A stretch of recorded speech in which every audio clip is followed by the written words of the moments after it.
El primer 15 minutos del 12º y último mes del año empieza a partir de este momento.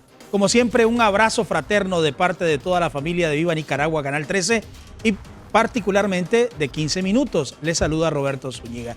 Gracias por acompañarnos, como también debo agradecer la presencia de nuestro invitado de hoy, el ex subdirector de la Policía Nacional, experto en temas de seguridad, Francisco Bautista. Bienvenido. Bueno, muchas gracias. Gracias. Por los primeros 15 minutos de diciembre. De diciembre, así es, arrancamos diciembre. Por cierto, diciembre es un mes de mucho movimiento en todos los centros comerciales, en todos los centros de recreación, y el tema de la seguridad ciudadana en este mes es vital para el disfrute de las familias. Desde el punto de vista de seguridad, sí, ¿qué debe garantizar la Policía Nacional y para la seguridad de todos? Mira, diciembre es un mes de paz, de convivencia, de familia, de comercio también, de celebraciones emblemáticas en la historia de Nicaragua, como es la gritería, el 7 de diciembre. De los nacimientos, también es una celebración, es una actividad muy tradicional en Nicaragua, de fin de año, de evaluación del año pasado y de nuevos propósitos para el próximo año. Así que la población en este mes requiere tranquilidad, serenidad.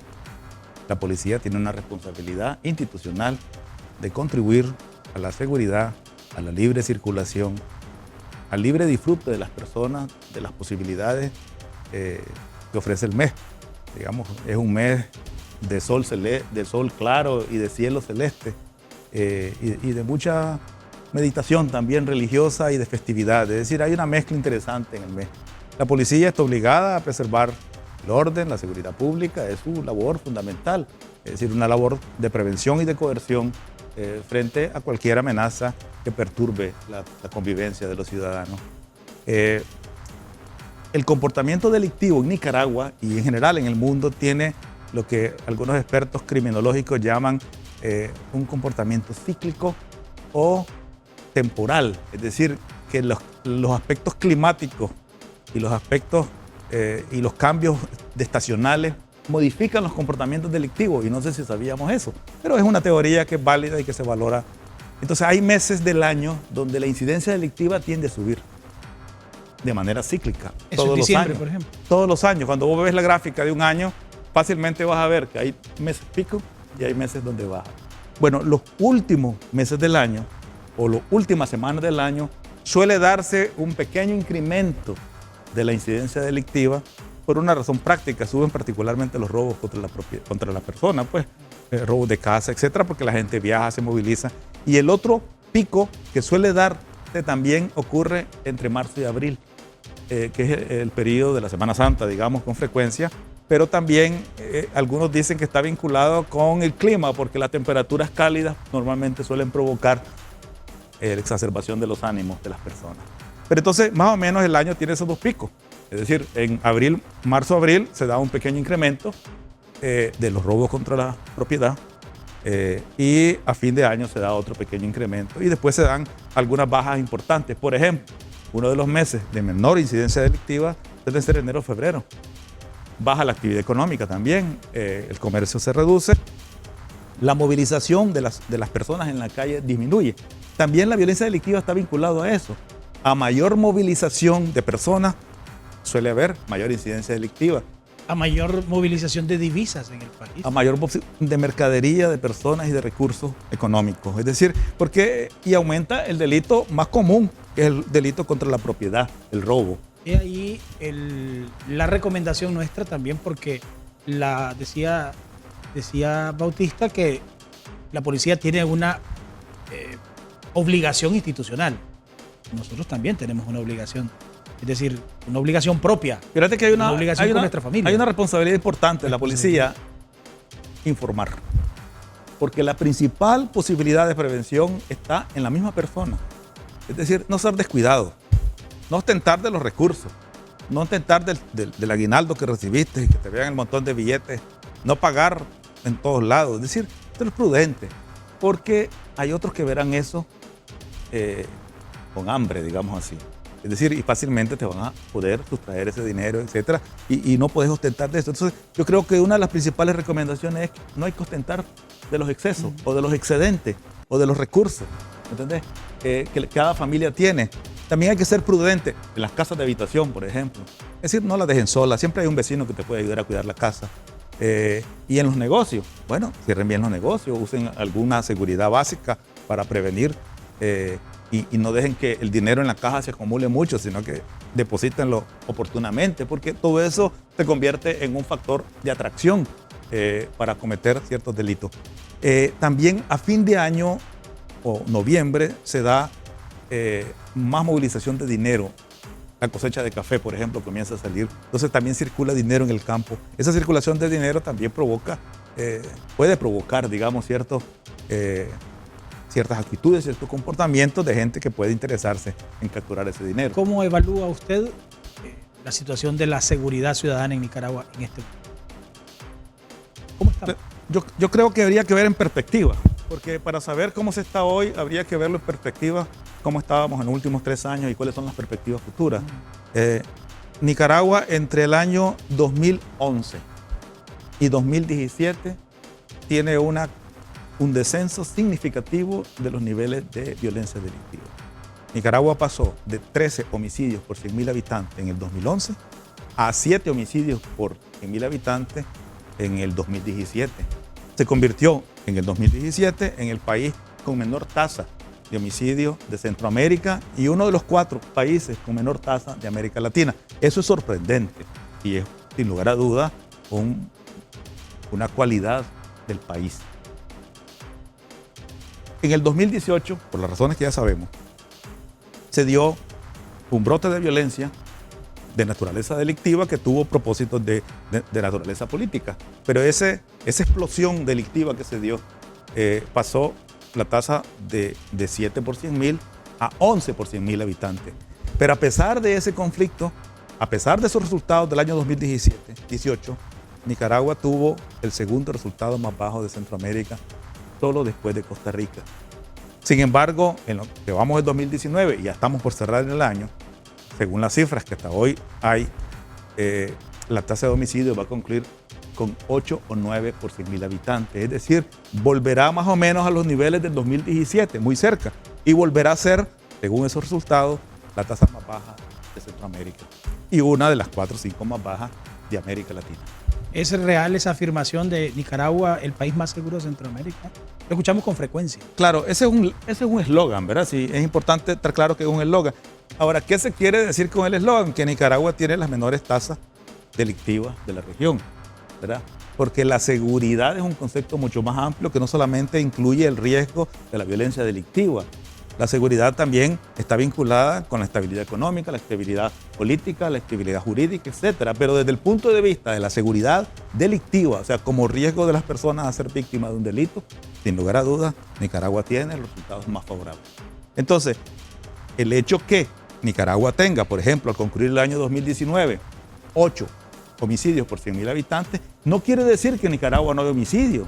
Significa que en Nicaragua, al terminar el año, desafortunadamente, habrán muerto 500 personas producto de la violencia delictiva. Esa es una cifra importante. Sí, pero esa cifra, comparada con el norte de Centroamérica, vos te das cuenta de la sorprendente diferencia. Mientras en Guatemala esa cifra sube 4.000 personas, o en El Salvador 3.000 personas, o en Costa Rica 700 personas, es decir, aquí son 500 personas que perdieron la vida. Es decir, hay 500 familias que sufren el duelo producto de la violencia delictiva que sufrió el país. Ojalá que poco a poco se siga bajando esa cifra. Pero hay una realidad que tampoco podemos obviar. La convivencia humana, la relación entre las personas, en todos los ámbitos, siempre va a generar conflictos. Y esos conflictos pueden convertirse en delitos.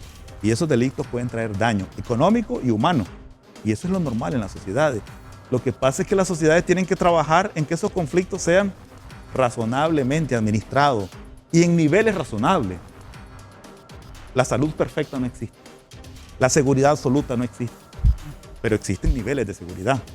Es decir, yo diría, si tuviéramos un parámetro de seguridad ciudadana, por ejemplo, en el caso de Nicaragua, donde 10 es seguridad absoluta y 1 es inseguridad absoluta, En la realidad que no estás en ese parámetro. O sea, no estás en 10 de seguridad absoluta. Nicaragua está quizás en 8,5, 9, porque tiene un nivel de seguridad alto desde el punto de vista delictivo, pero la perfección absoluta en las sociedades reales no existe.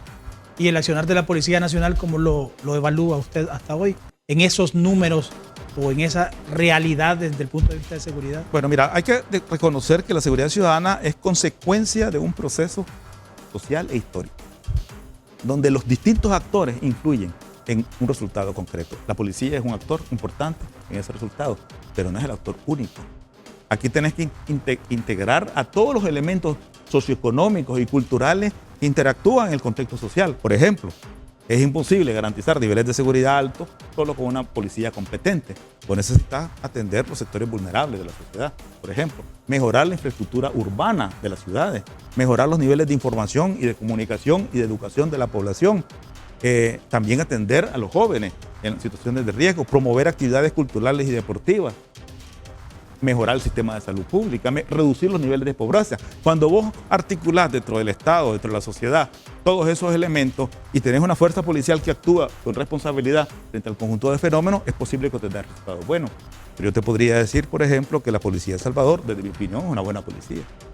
Pero vos decís, ¿por qué los resultados están malos? Es que el problema es un problema social. Vos no podés atribuirle los beneficios y los déficits, los éxitos y los fracasos de la seguridad ciudadana a una institución, porque la seguridad ciudadana es un problema de naturaleza social y tiene que tener un abordaje integral. Es erróneo pensar que un alza en la violencia delictiva tenés que articular únicamente el instrumento policial, tenés que articular los instrumentos sociales, políticos, institucionales, comunitarios, y solamente la articulación armónica de todos esos instrumentos te va a tener un resultado. ¿Y en esa articulación cómo está el país? Y en esa articulación la policía es eficiente y en esa articulación el país ha tenido éxitos importantes. Hay algo que no puedo dejar pasar de esta conversación. Desde el 2005 usted ya no pertenece a la institución policial, a la Policía Nacional.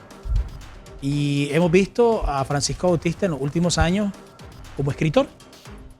Ese cambio tan radical de jefe policial a escritor, ¿cómo lo entendemos?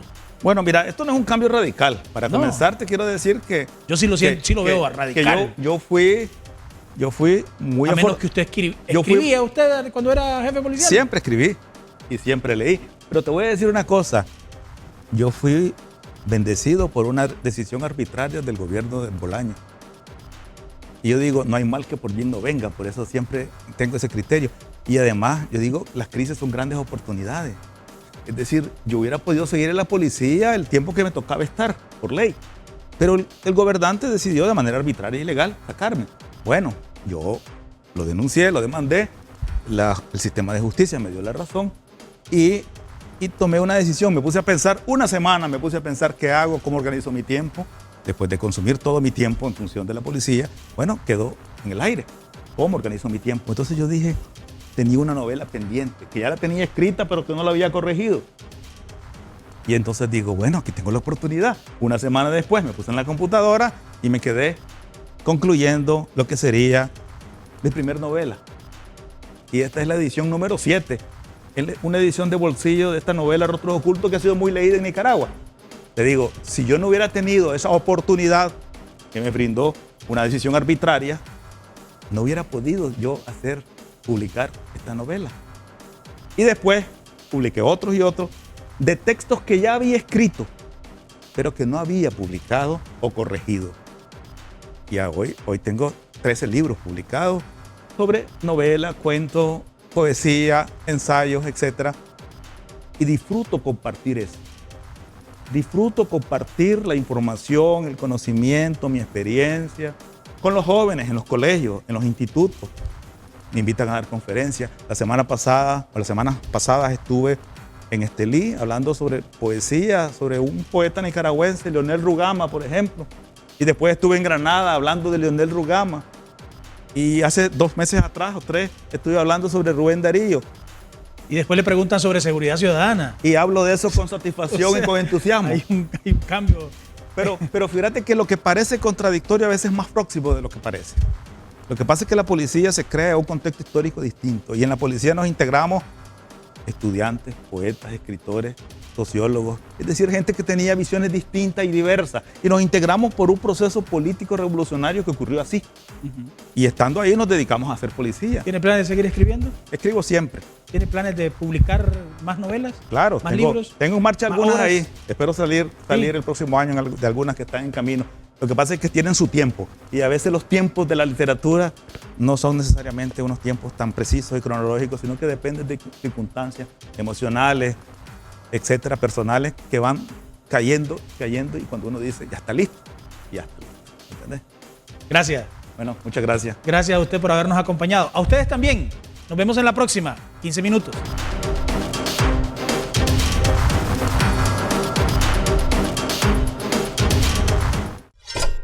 Información y entretenimiento.